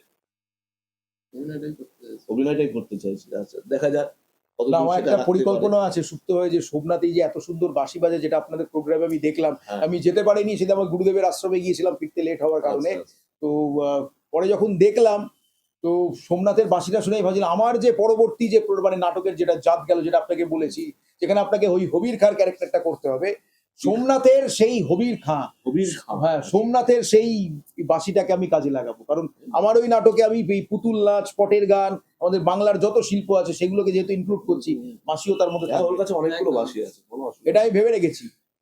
খুব ভালো কাজ করেছে এই ছবিতে, ভীষণই ভালো কাজ ভালো করেছে, কাজ। যেটুকু কাজ করেছে। ডিরেক্টর প্লিজ থাকলে তার কিছু বলারই নেই, তাই না? না, ডিরেক্টরকেও প্লিজ করেছে। হ্যাঁ, একদম একদম। ও করে আসলে তার থেকে একটা কথা যে ওবিডিয়েন্ট, যখন যেরাম বলেছে, মানে ওর ক্ষেত্রেও তাই, যত কিছু বলি কান ধরে দাঁড়িয়ে থাক, কান ধরে দাঁড়িয়ে থাক। যে কজনকে পেয়েছি সেটা সবার সাথে তাহলে দেখতে তুমি হবে, একদিন একটু ট্রাই নিয়ে দেখো না, সবাইকে একদম বলো আমরা সবাই গান গান ধরে না, আমাকে বললে আমি গাইবো না, আমাকে কেন গাইবো না? আর আমিও এখন কিন্তু মানে আমার না একটা জিনিস ঘটে গেছে মানে এই ছবিতে, যেটা হচ্ছে ধরুন এই বিডিকে প্রোডাকশন হাউস বলে যে হাউসটা আমাকে অভিনেতা হিসেবে পাত্তাই দেয় না প্র্যাকটিক্যালি, মানে এর যে মালিক আর কি, এই বিডিকে প্রোডাকশন হাউসের যে মালিক, মানে অভিনেতা হিসেবে আমাকে দেয়, কখনো কখনো ওই ডিরেকশনের সুযোগ দেয়, ডিরেকশন দিই। সেই বোধহয় 2022-এর লাস্ট বোধহয় অভিনয় করেছিলাম বিডিকে প্রোডাকশন হ্যাঁ, একটা আমরা দেখছিলাম একটা বাচ্চাকে নিয়ে একটা বাড়িতে এরা। না ওটা আরো আগে, ও আচ্ছা আচ্ছা। ভুল রাস্তা বলে রাজীব করেছিল আমার সাথে, আচ্ছা, রাজীব আচ্ছা। বর্ধন কাজ আচ্ছা, করেছিল। আচ্ছা। ওই তারপর আর কেউ সুযোগ দেয় না, মানে এই কোম্পানির যে মালিক আর কি সেই সুযোগ দেয় না। তো এবার রাহুল দা মানে রাহুল সরকার পরিচালক কৃপা করে আমাকে একটি ছোটখাটো চরিত্রে সেন্ট্রাল ক্যারেক্টার, মুখ দেখাবার সুযোগ দিয়েছেন, কিছু কথা- সেন্ট্রাল ক্যারেক্টার, এই যে দুই সেন্ট্রাল ক্যারেক্টার, কিছু নায়ক নায়িকা। কিছু কথা বলতে দিয়েছেন, তার জন্য আমি তো মানে প্রচন্ড হয় কৃতজ্ঞ। মানে আসলে না আসলে একটা কথা বলি না, প্রথমত একটা ব্যাপার হচ্ছে যে আমি এখন স্ক্রিপ্টটা যে লিখেছিলাম, আমি যে সেন্ট্রাল যে দুজন ক্যারেক্টার মানে নায়ক নায়িকা, তাদের এজ গ্যাপটা বেশি থাকবে। হুম। ঠিক আছে, এটা সম্পূর্ণ আমার ব্যক্তিগত পার্সোনাল এক্সপিরিয়েন্স থেকেই স্ক্রিপ্টটা আমার লেখা। কারণ মাঝে মাঝে আমাদের জীবনে না এমন কিছু কিছু বন্ধু আসে, এমন কিছু কিছু সম্পর্ক আসে, যাদেরকে আমরা কখনো কারোর সাথে শেয়ার করতে চাই না। মানে তার অ্যাটেনশনটা যদি কয়েক মাইক্রো সেকেন্ডের জন্য অন্য কারোর দিকে ঘুরে যায়, আমরা না কেন একটা ইনসিকিউরিটিতে ভুগতে শুরু করি। একদিনের জন্য যদি আমাকে ফোন না করে, আমাকে হোয়াটসঅ্যাপ না করে, তখন তার প্রতি একটা অভিমান তৈরি হয়। এরকম কিছু কিছু সম্পর্ক কখনো কখনো আমাদের জীবনে আসে, কিছু কিছু মানুষের জীবনে আসে। এবং এই যে অদ্রিজার সুমন্ত, এই যে চরিত্র দুটো, মানে এদের এজ গ্যাপিংটা বেশিই থাকবে এটাই ভেবেছিলাম। তো সেই কারণে স্যারের কথাটাই মাথায় আসে। এবং অদ্রিজা তো ছিলই, যে দুটো মানুষের মধ্যেকারই যে মান অভিমান, একটা সামান্য ব্যাপারকে নিয়ে অনেক সম্পর্ক ভেঙে চুরমার হয়ে যায়, সেখান থেকে অনেক বড় ক্রাইমও হয়ে যায় অনেকবারে। কিন্তু এখানে আমি জিনিসটাকে অন্যভাবে শেষ করেছি, অন্যভাবে রাখতে চেয়েছি পুরো ব্যাপারটা। আর স্যারের অভিনয়ের প্রসঙ্গে একটা কথা বলি, যখন সুজিতের বাড়িতে গেছি, যখন এডিটিং করছি, সমস্ত যে রাফ কাট গুলো দেখছি, তখন তো মানে আমি মানে এডিটিং যখন হয়নি, আমি স্যারের যে জায়গাগুলো আমি শুধু তখন দেখছি যে সম্রাট সান্যাল স্যারকে আমি ইনস্ট্রাকশন দিচ্ছি যে তাকান তাকান তাকান, এদিকে দেখুন এদিকে দেখুন, হ্যাঁ এখানে এক্সপ্রেশন দিন। আমার নিজের তখন কিরকম একটা লজ্জা লাগছিল যে এরকম একটা actor কে আমি ইনস্ট্রাকশন, শুভজিৎকে আমি বলছি এদিকে সবাই, শুভজিৎ সব কি ব্লান্ডার করে দিচ্ছি রে, আমি সম্রাট সান্যাল স্যারকে আমি ইনস্ট্রাকশন দিচ্ছি যে এদিকে তাকান ওদিকে তাকান, কারণ আমি যেটা বলছি তার থেকে তো মানে মানে 10 গুণে মানে ব্যাপারটা আসছে, কোথায় কি সেটা তো আমার বলার কথা নয়। যাক এটা তো মানে মানে সিনেমা সবসময় ডিরেক্টরস জব, এবং অভিনেতারা সেখানে তার কাজের লোক, জাস্ট কর্মচারী হতে পারে, চাকর বলছি না, কর্মচারী হিসেবেই কাজ করে, কারণ পুরো ভিশনটা ডিরেক্টরের, তাই না? একজন অভিনেতা তার চরিত্রটা নিয়ে ভাবছে, চরিত্রটুকু সে ভালো করে অভিনয় করতে চাইছে, কিন্তু টোটাল ছবিটা তো তার মাথায় নেই, অভিনেতার মাথায় নেই। টোটাল আমি স্টোরিটাকে কিভাবে প্রেজেন্ট করতে চাইছি সেটা একমাত্র ডিরেক্টর জানেন। তাই জন্য একদম সেটা মানে আমার তো কিছুই নই, মানে একটা এক বিন্দু জলও নই। আরো অনেক বড় বড় অভিনেতাদের আমি ইন্টারভিউ দেখেছি বা শুনেছি, তারাও একই কথা বলেন। ডিরেক্টর বয়সে ছোট বড় বা নতুন পুরনো অনুপ ব্যাপার না, এটা জবটা ডিরেক্টরের। ডিরেক্টর যেভাবে বলবেন, যা বলবে সেভাবে চলাটাই দায়িত্বের মধ্যে পড়ে একজন অভিনেতা।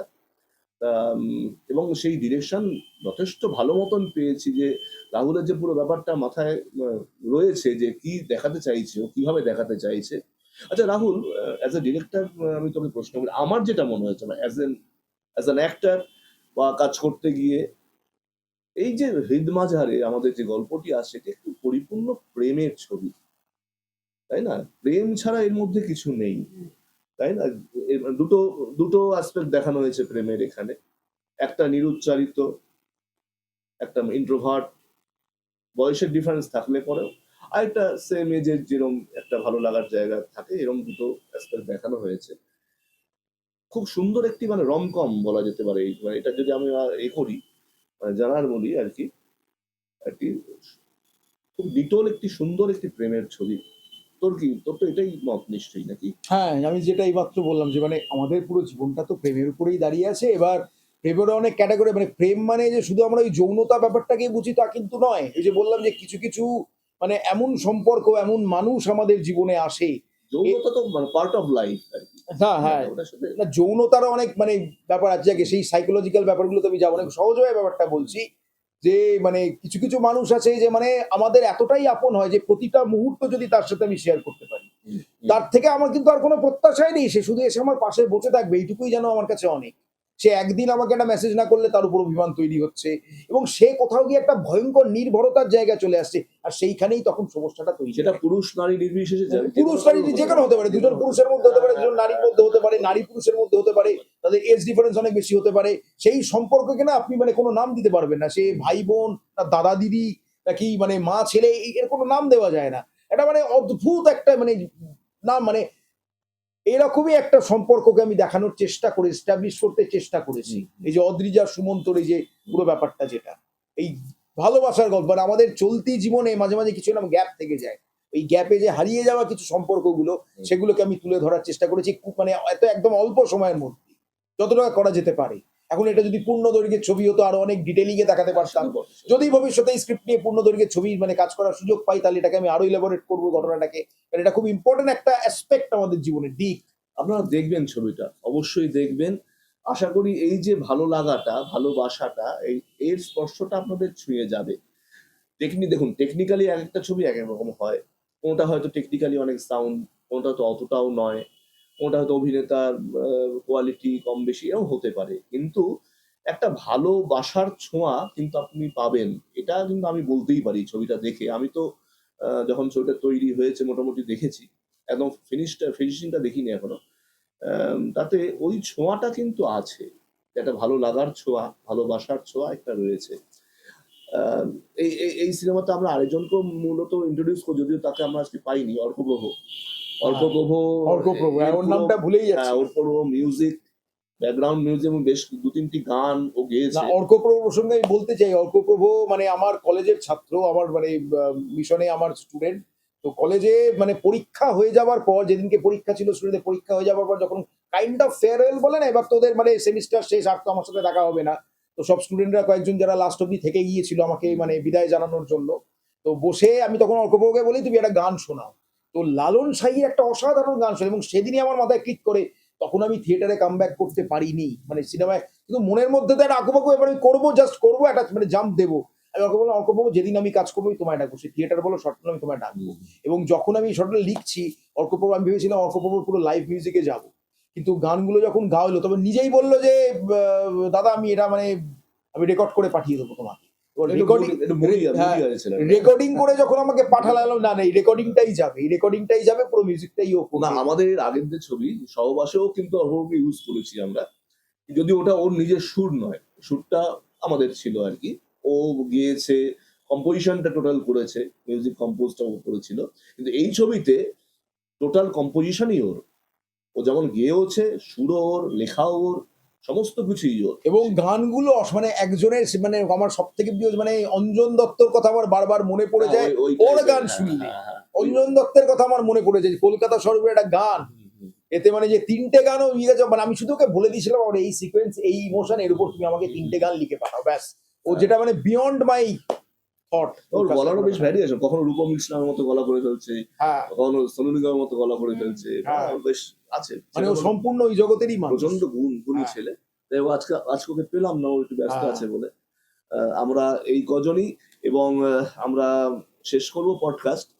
না শেষ করার আগে মানে অ্যাজ এ ডিরেক্টর আমি ব্যক্তিগত স্তরে মানে কয়েকজনের কাছে এবার যেতে চাই অ্যাজ এ ডিরেক্টর, তারপর সম্রাট সান্যাল মানে স্যার সম্পর্কে বলে আমি শেষ করবো। মানে যেখানে আমি যখনই সুযোগ পাবো সম্রাট সান্যাল স্যারকে তো আমি বলবোই। আগে আমি সবার আগে সোমনাথের কাছে আসছি যে সোমনাথ তুই একটা কথা বল, তুই যে বলছিস যে তুই মানে অভিনয়টা তুই ভবিষ্যতে আবার কন্টিনিউ করবি, তাই তো? করবি তাই তো? তো হঠাৎ করে তোর অভিনয়ে আসা, মনের মধ্যে একটা নাটক দিয়ে হঠাৎ করে আসা, এবার ধর ভবিষ্যতে এই কাজ করতে করতে একজন মানে কিছু কিছু মানুষ থাকে যাদের জীবন খুব স্মুথলি চলে, মানে হালকা হওয়াতেই তারা উঠে যায়, আবার কিছু কিছু মানুষ থাকে যাদের জীবনে মানে প্রচন্ড স্ট্রাগল থাকে, সে স্বীকৃতি পায় কিন্তু অনেক শেষে গিয়ে পায়। আমি যদি সম্রাট সান্যাল স্যারের কথাই যদি বলি, তার অভিনয় সেই বিদ্রোহী দেখার পর আমার খুব একটা আশ্চর্য লেগেছিল যে এই মানুষটাকে এখনো কেন অধিকাংশ মানুষ চেনে না থিয়েটার জগতে। যাই হোক, তো মানে তোর যদি এরকম চলার পথে এই যে স্ট্রাগলটা যদি তোকে ফেস করতে হয়, তুই কি আবার ছেড়ে দিয়ে তাহলে ব্যাক করবি নাকি? তোর কি ভাবনা, নাকি তুই এখানেই স্ট্রাগলটা করে যাবি? করে যাবি, তুই কনফিডেন্ট তুই অভিনয়টা করবি? আচ্ছা এবার আমি এখন তো বলে যেমন তোর আচ্ছা এবার একটা সত্যি কথা বল, না না একটা সত্যি কথা বল, আমার সাথে অভিনয় করতে গিয়ে তোকে কি কি সমস্যা ফেস করতে হয়েছে তুই আমাকে বল, সত্যিটা বল আমাকে। এটা আমি আমার নিজের সেলফ ডেভেলপমেন্টের জন্য জানতে চাইছি, এটা জানা দরকার। এটা ইউনিক, কিন্তু এটা কেউ বলবে না, তাই না? কি কি সমস্যা ফেস করতে হয়েছে বল। আমার তো সেরকম কিছু মনে হয়নি।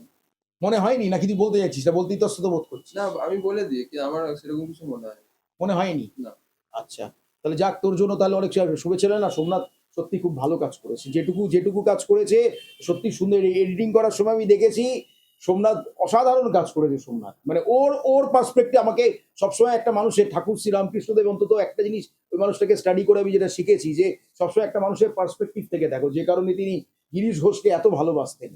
তো সেই কারণে সোমনাথের পার্সপেক্টিভ থেকে আমি বলছি ও যেটুকু, এবং ও যদি এটাকে আরো নারিশ করতে পারে ও কিন্তু সত্যি অনেক দূর যেতে পারবে। হ্যাঁ এখন যাওয়াটা ভাগ্যেরও একটা ব্যাপার আছে, কারণ সচিন তেন্ডুলকারও পরিশ্রম করেছেন, জ্যাক ক্যালিসও করেছে, রিকি পন্টিং করেছে, but god of cricket Sachin Tendulkar, কারণ পরিশ্রমের পরেও একটা ভাগ্যের ব্যাপার আছে, মানুষ বিশ্বাস করুক বা না করুক, কিন্তু ভাগ্যটা তো আমাদের হাতে নেই, আমাদের হাতে যেটা আছে পুরুষাকার দিল, ওর জন্য অনেক শুভেচ্ছা আমার রইল একজন বড় দাদা হিসেবে। তুলিকার কাছে আসছি এবার। তুলিকা তুই এবারে কথা বল, আমি তোকে ফোনে অ্যাপ্রোচ করেছিলাম, আমার মনে আছে আমি তখন মানে জিমে ছিলাম, এক্সারসাইজ করতে করতে অনেকবার ফোন করে ওকে পাইনি, তারপর ও কল ব্যাক করে আমাকে একটা আননোন নাম্বার থেকে।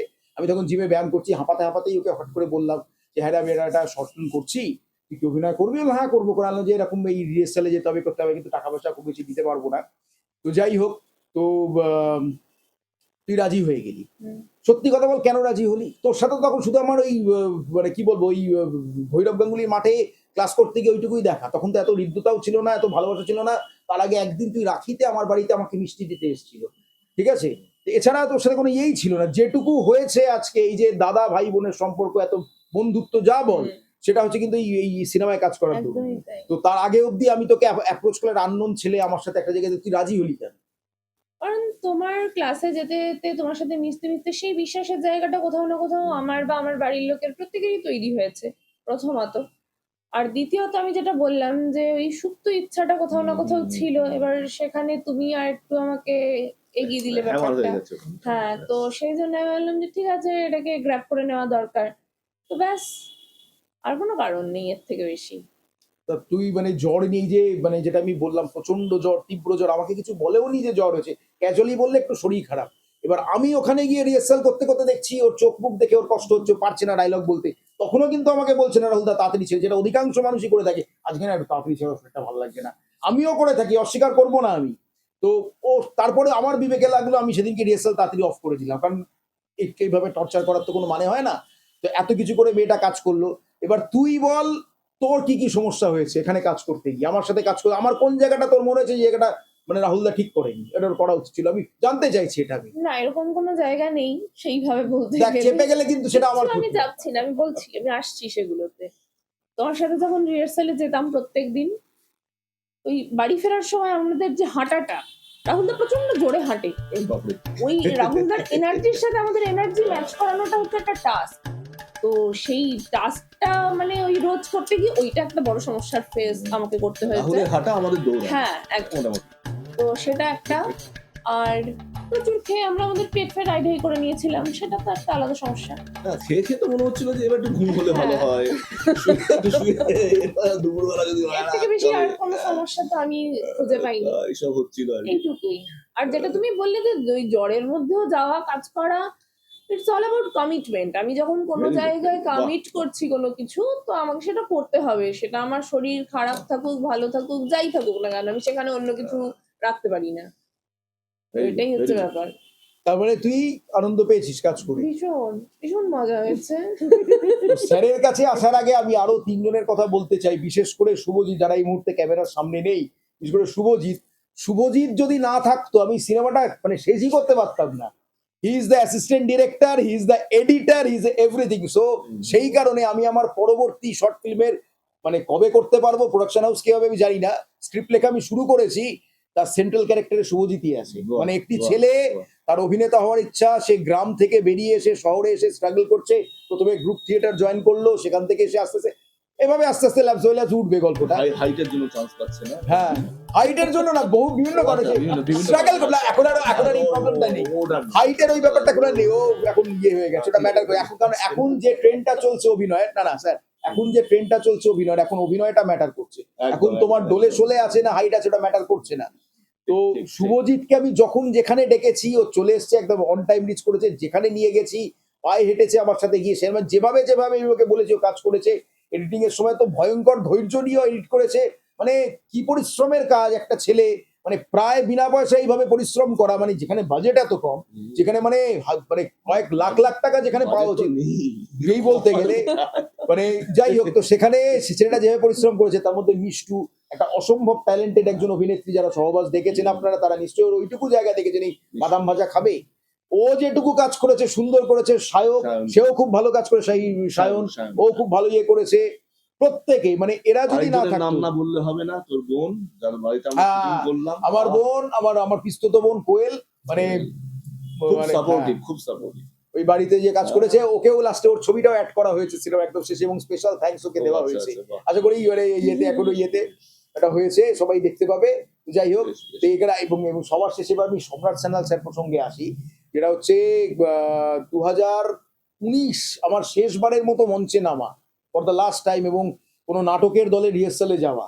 এবং হ্যাঁ 2019 লাস্ট এই ভাড়াটে চাই একটা নাটক আমি করেছিলাম। তো তারপর বিভিন্ন কারণে থিয়েটার থেকে ডিটাচ, মানে যেটা বললাম, যেটা 2003 সাল থেকে টানা, এটা আমার মানে আমার সন্ধেবেলা মানেই ছিল এই নাটকের রিহার্সাল রুম, মানে স্ক্রিপ্ট, সংলাপ বলা, ভাড়ে করে চাল, এরো বিস্কুট, পুরো জায়গা থেকে ডিটাচ। একটা মানুষকে তার মানে স্বাভাবিক প্রবৃত্তি থেকে সরে আসতে হয়েছে বিভিন্ন কারণে, শুধু সকাল থেকে রাত অব্দি ইনহেল আর এক্সেল এই চলছে। তো এমন সময় হঠাৎ সম্রাট স্যার দেখলাম মেসেঞ্জারে আমাকে মেসেজ করে 2024 সালে জুন মাস না, মার্চ মাস নাগাদ সম্ভবত, যে তোমার নাম্বারটা একটু দিও। তো আমি দিলাম নাম্বার, ফোন করে এরকম জানতে চাইলেন যে এই ব্যাপারে আছে, তুমি কি করবে। আমি মানে মানে ক্ষুধার্ত বাঘের সামনে একটা হরিণ ছেড়ে দিলে যা হয়, যে নে খা, ওরকম টাইপের। মানে বহুদিন বাদে একটা নাটকের রিহার্সাল রুমে যেতে পারবো, মঞ্চে নামতে পারা নিয়ে না, ওইটুকুই আমার কাছে ছিল অনেক। তো তারপর সেই ওয়ার্কশপ করাতে যাওয়া, মানে 5 বছর পর কোনো নাটকের দলে আমার প্রবেশ হলো, নাটকের ঘরে। মানে সেই পুরনো গন্ধ, একটা আলাদা ভাইবস থাকে নাটকের দলে, সেইখান থেকে শুরু হলো জার্নি। দুর্ভাগ্য যে স্যার তার একটা মানে মানে প্রোডাকশনে আমাকে একটা গুরুত্বপূর্ণ চরিত্রে অভিনয় করার সুযোগ দেন, কিন্তু আমি টাইফয়েড রোগে আক্রান্ত হওয়ার কারণে সেটা রিহার্সাল নিজে নিজে শুরু করলাম, তারপরেও সেটা পারলাম না। সেটা আমার দুর্ভাগ্য। সে তো একটা অতৃপ্তি ছিল। মানে যেদিন আমি শো দেখতে যাই সেদিন আমি দর্শকের সিটে বসে বসে কাঁদছিলাম। মানে আমার জায়গাটা যখন আরেকজন করছিল, কাঁদছিলাম মানে হাওয়াও করে তো কেউ কাঁদে না, চোখ দিয়ে জল বেরোচ্ছিল। কারণ আমার পার্টটা যখন আরেকজন করছে, আমি বলছি এই যেটা তো আমার করার কথা ছিল এইখানে শিশির মঞ্চে, এখানে যারা এটা হলো না, এটাই হচ্ছে ভাগ্য। যে বললাম না, ভাগ্য একটা ম্যাটার করে যায় মানুষের। তো যাই হোক, তো আবার সেই স্যারকে যখন বললাম স্যারের একটা শর্ট ফিল্মে বাড়াচ্ছে, একটা কি সুযোগ পাওয়া যেতে পারে, স্যার ডাকলেন, সুযোগ দিলেন, সবই করলেন। তো এইবার সেখান থেকে শর্ট ফিল্মের কাজ করলাম, করে এইবার খিদেটা আরো বেড়ে গেল যে এবার আমাকে এবার ফিরতেই হবে, যাবে দেখা যাবে। সোজা ফেসবুকে আমি সপাটে লিখে দিলাম থিয়েটার করবে। বহু মানুষ হাসি ঠাট্টাও করলো, সমালোচনাও করলো, তুই আবার দল করবি কি, অন্যের দলে কাজ কর, নিজের দল করতে আসলে ওটা তোর দ্বারা হবে না। আবার বহু মনে তুলিকা আরো কয়েকজন এরা রাজি হলো যে হ্যাঁ কাজ করব। ও তো তারপর থেকে সবসময় এতে আছে। যাই হোক, তো এবার নিজের একটা দল তৈরি করার চেষ্টা চলছে। তো আজকে এই যে আমার কামব্যাক করাটা, এই যে ফেরাটা, এটা কিন্তু মানে একটা মানুষ তার স্বভাব থেকে, তার স্বাভাবিক প্রবৃত্তি থেকে এতদিন ধরে ডিটাচ ছিল, প্রায় 6 বছর, ইটস এ লং টাইম। সেখান থেকে আবার সে ফেরার যে সুযোগটা আমি পাচ্ছি অবশেষে, এটা কিন্তু সম্ভব হতো না যদি সম্রাট স্যার না থাকতেন। কারণ আমি আমি যদি বলি মহাভারতে যদি একটা কোয়েশ্চেন করি, অর্জুনের গুরু কে? দ্রোণাচার্য। তাহলে কৃষ্ণের সাথে সম্পর্কে অধিকাংশ অনেক মানুষ কিন্তু বলবে কৃষ্ণ গুরু ছিল না। কৃষ্ণ কিন্তু অর্জুনের গুরু ছিলেন না। কৃষ্ণ ছিলেন অর্জুনের মেন্টার। গুরু ছিলেন দ্রোণাচার্য, কৃষ্ণ ছিলেন মেন্টার। তো গুরু আর মেন্টারের পার্থক্যটা কোথায়? গুরু হচ্ছে সে শিক্ষা দিচ্ছে, বিদ্যা দিচ্ছে তোমাকে। মেন্টারের কাজ হচ্ছে সেটাকে তুমি ঠিক কোন দিকে এক্সিকিউট করছো। তো আমার এই যে ফেরাটা, এটা পসিবল হতো না যদি না সম্রাট সান্যাল স্যার থাকতেন। তা আমার গুরু চন্দন সেন, যোগেশ দত্ত, আরো অনেকে আছেন, বাট মাই মেন্টার ইজ সম্রাট সান্যাল স্যার। যার কারণে আজকে আমার শুধু সিনেমায় এবার থিয়েটারে কামব্যাক করার সুযোগটাও আসে। থিয়েটারটাও একসাথেই করা বলতে গেলে দুটো দলের নাম আলাদা, কারণ আমার যে কটা প্রোডাকশন এখন অব্দি আছে, ভাবনা আছে, সব কটাতেই সম্রাট সান্যাল স্যার আছে, থাকবেই। তো এই দুটো নাম মাত্র, দুটো আলাদা আলাদা দল, একটা বড়নগর দৃশ্যকাব্য, একটা আমাদের সম্ভবী। বাট একই দলে বলতে গেলে একই সাথেই থিয়েটারটা করা হবে আমাদের। যাই হোক, that's all for me. Thank you. এতটা ভালোবাসা, এতটা কি বলবো, ভালো লাগা শুনলে ভালো লাগে। তো নিজের প্রশংসা শুনলে খুব ভালো লাগে। দলের ছেলেগুলো বলে আপনি তো সুযোগ দেওয়ার জন্য কুখ্যাত। তো যখন আমার সামনে দেখি কেউ এতখানি ট্যালেন্ট নিয়ে বসে রয়েছে, ইচ্ছে হয় যদি তাকে একটু যদি এগিয়ে ও আর দেওয়া একটা যায়, কথা, একটু যদি এগিয়ে দেওয়া যায়। আর একটা কথা মিস হয়ে গেল।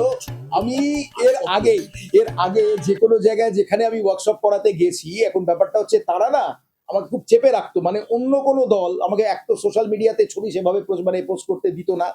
কন্ডিশনই থাকতো সোশ্যাল মিডিয়ায় পোস্ট করলে আমরা করব, তুমি না। এবং এমন ভাবে পোস্টটা করা হতো যেখানে আমি হাইলাইটেড হতাম না, হলেও খুব কম। এবার যাও বা অন্য দু একটা দল আমাকে ডাকতো, তারা আমার খুব মানে বলতো নয় খুব হাই রেমুনারেশন, নয়তো বলতো না শুধু আমাদের দলেই করায়, আর অন্য কোনো দলে করায় না, যাতে আমি প্রায় অল্প টাকায় বা প্রায় বিনা পয়সায় তাদের জন্য অ্যাভেলেবেল থাকি। কিন্তু সম্রাট সান্যাল স্যার প্রথমেই ফ্রেন্ড দিলে, হ্যাঁ তুমি তোমার ব্যক্তিত্ব পোস্ট করতেই পারো, আমরা তো আমাদের পেজ থেকে করবোই, তুমিও তোমার প্রোফাইল থেকে পোস্ট করতেই পারো। আর দ্বিতীয়ত হচ্ছে শুধু পোস্ট করলো তাই না, আমাকে প্রমোট করলেন স্যার। ফলত সন্ধর্ব মতো এরকম একটা দল, তাদের নজরে আমি বললাম, মানে সৌম্যদা, তারা আমাকে ডাকলেন ওয়ার্কশপ করানোর জন্য। মানে প্রথম কোন মানে মানুষ যে প্রমোট করলো আমাকে, মানে কতটা মানে হতে পারলে, এবং যেখান থেকে আমি আমার প্রসারটা আরো হলো, এটাও একটা জিনিস বলার ছিল, মিস হয়ে গিয়েছিল। হ্যাঁ, আর কিছু বাকি আছে? না কিছু বাকি নেই। ভাবছি আর কি গুণ আছে আমার। যাই হোক, আর বড় করবো, অনেক বড় হয়ে যাচ্ছে পডকাস্ট। শুধুমাত্র এই যে বললাম, একটা গান না শুনে ছাড়বো না। তুলিকার গলা একটা গান শুনবো, আর আপনারা কিন্তু অবশ্যই 26 তারিখের জন্য ওয়েট করবেন। আর ফিডব্যাক পাবো তো, ফিডব্যাক দেবেন কিন্তু ছবিটা দেখার পর। অবশ্যই দেখবেন, কারণ আমরা ওইটার জন্য মুখিয়ে থাকি। আপনাদের কেমন লাগলো, ভালো খারাপ যাই হোক না কেন, ওই কমেন্ট সেকশনে লিখবেন বা ব্যক্তিগতভাবে আমাদের জানাবেন। যদি সম্ভব হয় ছোট্ট একটা ভিডিও করে পাঠিয়ে দেবেন কেমন লাগলো, 1.5-2 মিনিটের। আমাদের সেগুলো খুব উপকার করবে। যাই হোক, আর কথা বাড়াবো না, শুধুমাত্র তুলিকার কাছে চলে যাই, একটা গান। মায়া বন বিহারিণী হরিণী গহন স্বপন সঞ্চারিণী, কেন তারে ধরিবারে করিপন অকারণ, মায়া বন বিহারিণী।